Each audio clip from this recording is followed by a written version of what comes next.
So yesterday, the name Paxton Smith was trending nationwide on social media and is still trending last I checked. Before I figured out who this person is and why they've become notable, I saw that such luminaries as Hillary Clinton, once again, and Sarah Silverman and Jessica Valenti and a bunch of people who, with pronouns in their bio were extolling her bravery. And that was enough for me to know that whatever Paxton Smith did, it probably wasn't good. And my instincts were correct. Here's USA Today with the story. It says a high school valedictorian from Texas flipped the script on school officials by using her graduation speech to speak out against the state's newly signed law banning abortions as early as 6 weeks after conception. Paxton Smith had submitted an entirely different speech on the effect of the media on young minds to school officials for the commencement ceremony at Lake Highlands High School in Dallas on Sunday, but Smith said it was important to use the moment to criticize a controversial abortion law signed by Governor Greg Abbott last month. Smith called the legislation a war on the rights of your mothers, a war on the rights of your sisters, a war on the rights of your daughters. We cannot stay silent, Smith said to the graduating class. Smith was able to finish her speech without interruption. It's not unusual for school officials to intervene when a student deviates from an approved graduation speech. The impromptu speech has prompted the Richardson Independent School District to reevaluate its set of protocols regarding future student speeches. Well, of course, they weren't going to intervene during this stunt, as they would have if her politics were different. They wouldn't want to be accused of being agents of the patriarchy or whatever. Now, as reluctant as I am to give this stunt any more attention, I do think it's worthwhile to listen to a portion of the girl's pro-abortion diatribe, because we can learn from it. We're not learning the things she wants us to learn, but still, I do find it quite instructive. So let's listen now. I have dreams and hopes and ambitions. Every girl graduating today does. And we have spent our entire lives working towards our future. And without our input and without our consent, our control over that future has been stripped away from us. I am terrified that if my contraceptives fail, I am terrified that if I am raped, then my hopes and aspirations and dreams and efforts for my future will no longer matter. I hope that you can feel how gut-wrenching that is. I hope you can feel how dehumanizing it is to have the autonomy over your own body taken away from you. And I cannot give up this platform to promote complacency and peace when there is a war on my body and a war on my rights. A war on the rights of your mothers, a war on the rights of your sisters, a war on the rights of your daughters. We cannot stay silent. Well, that was all a bunch of muddled garbage. Her reasoning is as morally bankrupt as it is intellectually vacuous. None of the claims she made there were remotely true, but I don't blame her. She's just a kid, 17, 18 years old, high school student.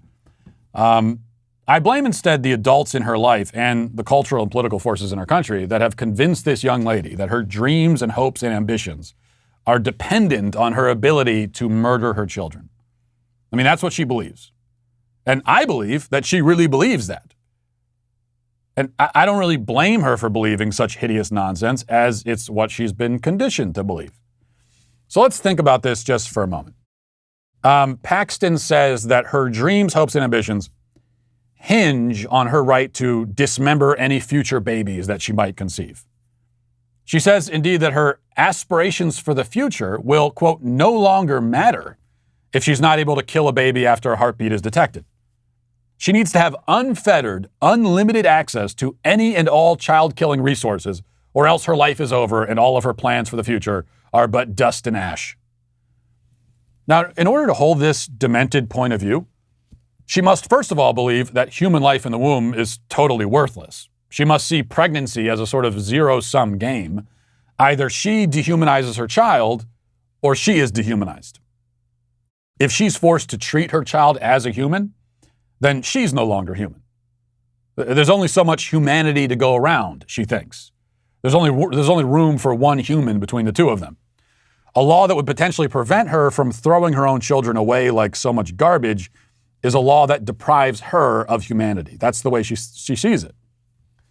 And she must also believe that there is no reliable way to prevent the birth of a future baby without abortion. She mentions rape, but far less than 1% of all abortions are due to rape. And 99% 99+% of cases, babies are conceived through an intentional act by mother and father. And then they're killed because either mother or father or both decide that they don't want to deal with the natural results of that intentional act. Now, I don't know, I'm beginning to see a way to prevent pregnancy that works literally 100% of the time. And you don't have to kill anybody. Third, perhaps most disturbingly, in order to say everything that she just said, Paxton must likewise believe that there is no way for a woman to fulfill her ambitions and chase her dreams once she has a baby. She equates motherhood with death itself. Once you become a mother, your goals, your purpose, your very life are over. And this is not a straw man of what she said. It is literally what she said. Our control over our future has been stripped away from us, she said. My dreams for my future no longer matter. This is the language she's using, and she's being applauded for it. She sees motherhood as the end of all dreams, the disintegration of hope, the crushing of ambition. It is a dreary, miserable, fearful view of the world and life and womanhood. And it's exactly what the abortion industry wants her to believe. Exactly like what people like Hillary Clinton want her to believe and tell her to believe. And it's entirely false. Little does Paxton know, but you don't have to give up any dreams or any goals when you become a mother. You might end up changing your goals because your priorities have changed and become less centered around yourself, but there's no reason why any particular ambition must change or be abandoned. It's true that it can be more difficult, more challenging to do certain things as a parent, but nothing has become impossible that was possible before. In fact, as a parent, far from having your dreams erased, you now have your dreams multiplied. You have additional hopes and plans for the future.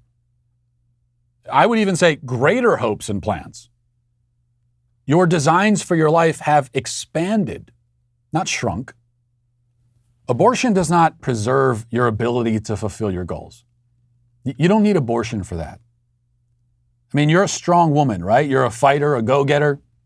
Isn't that what you would say about yourself? Isn't that what the culture tells you to believe about yourself?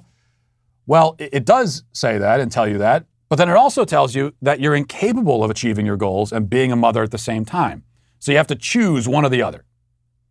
One thing must die, your child or your dreams. That's what the culture tells you. That's what feminists tell you. It tells you that you're strong, but then treats you like you're weak. Like you need to pay someone, a man most likely, to kill your child just so that you can be happy and successful in life. This is a message of helplessness, of dependence, of fear. And that's what the abortion industry says to women like Paxton. Be afraid. Be very afraid. Your life is over if you get pregnant. The only way out is through bloodshed. The only way out is through death and destruction. It's a lie. And the worst thing, is to realize what a lie it was only after it's too late. After you've already made the fateful choice and you've given up the one thing you can never get back, your child. You don't have to give up your career ambitions forever just because you have a kid. That's something you can still have. You give up your child, you can never have your child back. Many women, whether they'll say it publicly or not, and many will say it publicly if only people would listen, have exercised their right to choose, quote unquote, and then lived a little longer and looked at their lives and realized that all they have now that's worth having, they still could have had with a child. But the one thing that was the most worth having, they gave up forever. They killed the greater dream for the sake of the lesser one. It was a choice, yeah, but a false choice. And it can't be undone. That's the path that Paxton is already walking towards. Because she's been brainwashed to believe that her dreams depend on death. And that is a horrible thing. And so all the people who've convinced Paxton Smith of that lie and so many other young women of that same lie are today canceled. And to say that they're canceled, I think doesn't quite go far enough. But that's it. Listen, hit that subscribe button right now. Do it right now. I thank you for your compliance. It is somewhat appreciated.